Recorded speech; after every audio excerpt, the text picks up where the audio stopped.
I wanted to show how I use these Chameleon blendable pens. I'm sorry for the angle and the very tight camera angle, but I wanted to show in detail how I use them. Now this is only the second time I've used them, but they come in this little stand which is quite handy. I mean, these are actually my daughter's that I bought for her to use for graphic design for college. My first attempt was yesterday because I'm poorly on the sofa. My first attempt was a large pattern in a cheap colouring book that I got from a pound shop which we have in the UK, and it had a bit of a glossy cover, so I had bought two of these. Of course they were thin and they were £1. So what I did is inserted the back cover into the book backwards and then shut the page. So basically I trapped the back page behind, which protected this page. There was a lot of bleed through, which as a marker you would expect. Some quite nice patterns. I'm really sorry about the angle. There's some nice patterns on the other side that have come through, but that was my first attempt, and they are different. These are not ordinary markers that you have to think completely outside the box. The best thing to do is to have a big old pattern and have a go. The first one came out too dark, some came out too pale, but you learn as you go along that by the time you get to the end, that if you want 4 seconds, 5 seconds for a smaller petal, and you need about 8 to 10 for a large petal. Everybody's different, everybody holds the pens differently. The best idea is just to play, and that's what colouring in is. So that was my first attempt.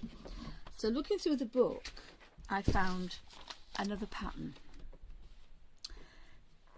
This is my second attempt.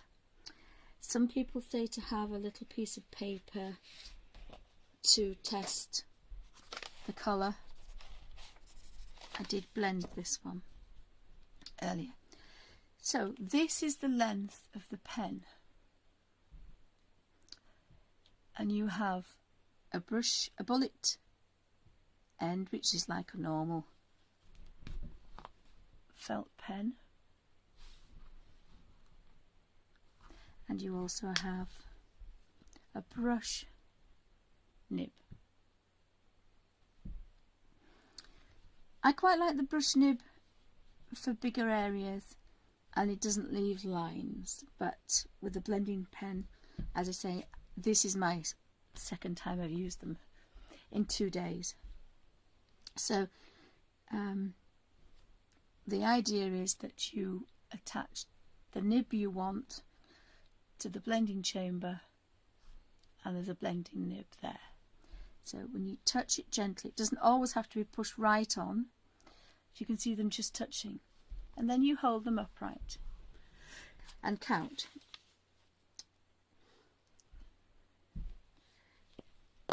So we'll take it back to its original colour, and this is probably good to do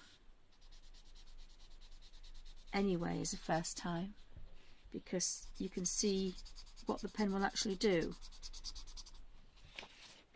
I decided to photocopy this. It will bleed through, it's an old piece of paper, but this is a practice. So that's almost to its original colour. So if we just count 1, 2, 3, 4, 5. Now, as I say, this is the first time I've done this, so we will start with a smaller flower at the back, and I apologise for the light. So in theory, if I just start to touch this, it's very pale.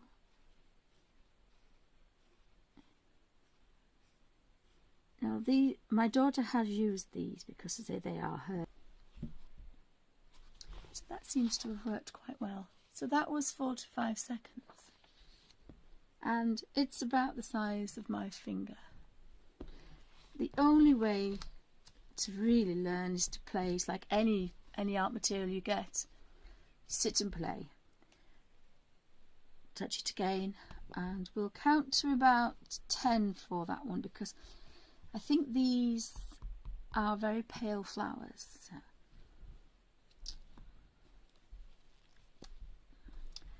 So again, put that I'm in frame, and you do have to concentrate because it is a marker. Now there's a tiny little mark,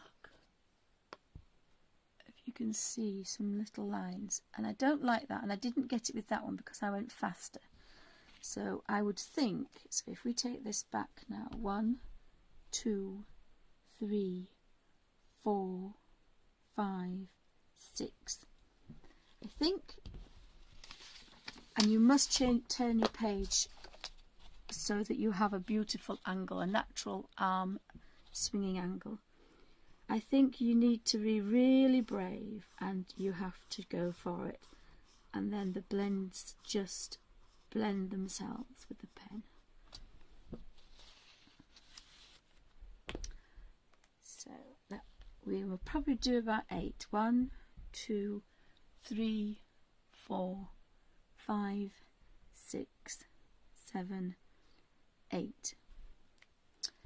Probably 10 for that one, because I would like a real pale flower. Sometimes it's quite nice to have a paler colour. So again, get in a comfortable position so that you can sweep the whole flower without moving your arm. It's all in the wrist action. And you just need to go a little bit faster and keep that lovely motion going, so you end up with a lovely deep centre.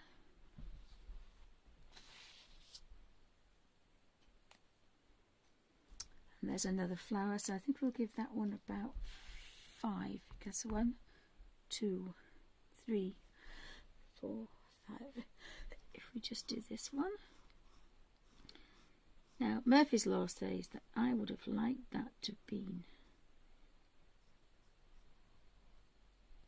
slightly darker, but that's fine. And the one thing that really amazed me was how quickly, if you were blending that, and I'm not a marker person, but I have watched lots and lots of YouTube videos, I would think that you would be blending that for quite a lot of minutes, and this is very, very quick. So that was quite a long time, but it'll give me a lovely pale colour. Now sometimes, now that might have been beautiful if it was on the top of a rose, but because it's underneath, you have to think a little bit artistic, and that actually should be darker. So because this solution is still blending out, I have been known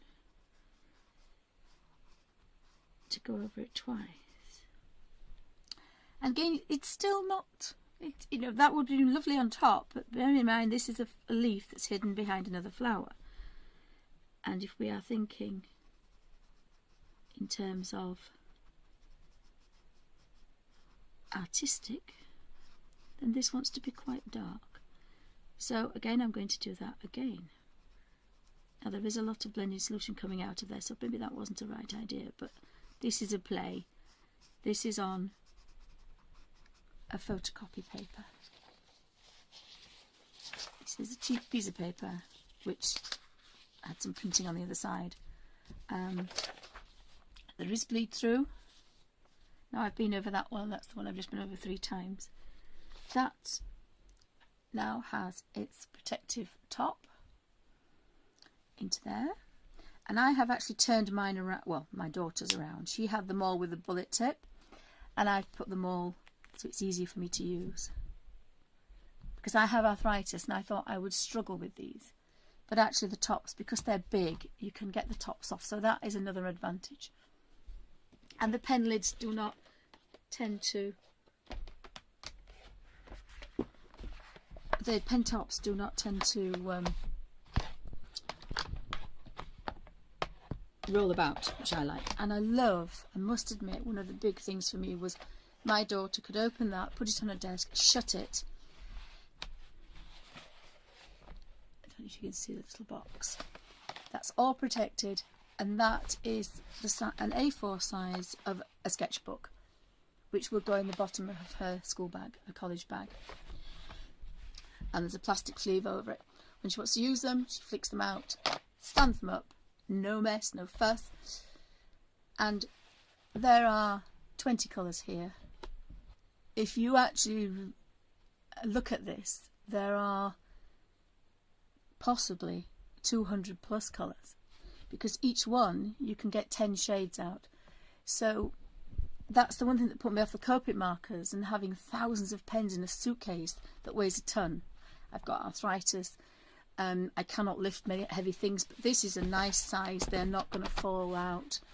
I could quite easily carry this in a bag and go off colouring in somewhere on the train or anywhere, because each colour is worth 10 pens. So you have quite a mighty little pack here. And as I say, I did like that there is a plastic cover that just slides straight over the top, but for convenience I've taken it out. So let's have a go with another colour. So this is the crimson red. Not sure if that will focus because I'm so near. So we'll have a look at how we can do a rose, which is going to be a smaller pattern. So you probably wouldn't count to 10 or even 4. So again, I don't want the bullet end. I want the brush tip. So I'm going to swap that over, cover that up. And the other thing is I can hold these in my hands because they're chunky. That is another advantage if you can't hold very much. And one of the main reasons I like these, because I'm a tight Yorkshire lass, is you can have new nibs and you can refill them. Now I think it's about £107 for your full colours of inks, but they will fill several times over.